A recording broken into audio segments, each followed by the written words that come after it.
Physics से, जो कि ये आपका आंसर है। तो इसे हम पहला का आंसर यहाँ पर विद्युत धारा का मात्रा क्या होता है? विद्युत धारा का मात्रा आपका एम्पियर होता है। विद्युत धारा का मान क्या होता है? आपका एम्पियर। आपका पहला आंसर क्या है?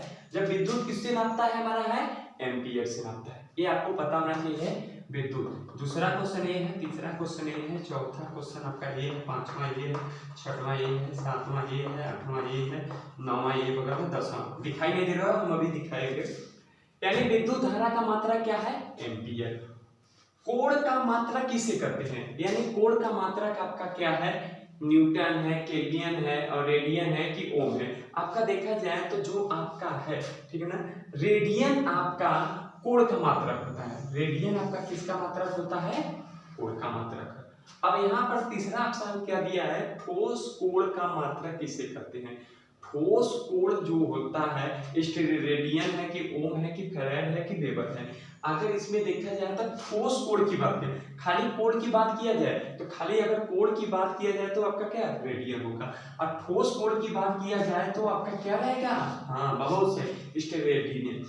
दाब का मात्रक, दाब का मात्रक क्या है? आपका देखा जाए तो जो दाब का मात्रक होता है, ठीक है ना, दाब का मात्रक आपका, ठीक है ना, दाब का मात्रक जो भी होता है, तो यहाँ पर आपको ध्यान देना है कि आपका दाब का मात्रक क्या होता है? किसी चीज को दाबने का कारण किसका होता है? पार्श्व का। किसका होता है? आपका पार्श्व। ऑप्शन नंबर दूसरा आपका क्या है? सही। ताप का मात्रा किससे, यानी ताप किससे मापता है आपका? अगर देखा जाए तो जो आपका ताप है, ठीक है ना, ताप किससे मापता है? ये तो आपको पता होगा कि जो आपका ताप है, ठीक है ना, ताप किससे मापते हैं? केल्विन से। किससे मापते हैं?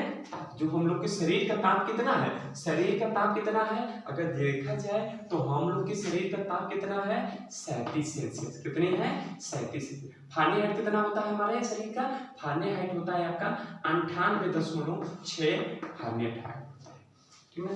कार्य और ऊर्जा का मात्रा क्या होता है? कार्य और ऊर्जा। कार्य, अगर किसी कार्य को करेंगे तो हमें क्या मिलेगा? जूल, ठीक है ना। कार्य करने के लिए हमको किसकी मात्रा आवश्यकता होती है? जूल। वाट, जूल, हेनरी और सेकेंड। हमें जब भी जरूरत पड़ेगी तो जूल की पड़ेगी, ठीक है ना। शक्ति का मात्रा क्या है? शक्ति का मात्रा तो शक्ति किससे मापते हैं? वाट से मापते हैं। किससे मापते हैं? हम वाट से मापते हैं, जो कि शक्ति किससे मापते हैं? वाट से। अब यहाँ पर देखा जाता है प्रतिरोध का मात्रक। प्रतिरोध का मात्रक किससे होता है? यानी जो हमारा प्रतिरोध होता है, ठीक है ना, प्रतिरोध का मात्रक किसमें होता है हमारा? ये आप लोग को पता होगा, ये कक्षा 10 में है। किसमें है? कक्षा 10 में है। यानी प्रतिरोध का मात्रा किसमें होता है? वोल्ट में कि रेडियन में कि ओम में कि प्रतिरोध में? आपका ये है ओम में रहेगा। क्या रहेगा? ऑप्शन नंबर तीसरा सही है। प्रतिरोध नहीं है, प्रतिरोध आपका नहीं रहेगा। यानी प्रतिरोध का मात्रा किसमें होता है?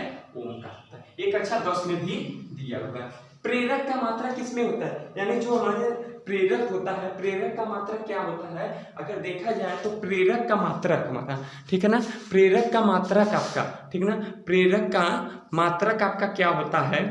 ठीक है, प्रेरक का मात्रक आपका, ठीक है ना, प्रेरक का मात्रक आपका जो होता है एंगस्ट्रॉम, हेनरी, फैराड और न्यूटन। अगर देखा जाए तो आपका जो आंसर रहेगा हेनरी क्या रहेगा? आपका करेक्ट आंसर। दूसरा ऑप्शन आपका क्या रहेगा? सही रहेगा, हेनरी, ठीक है ना।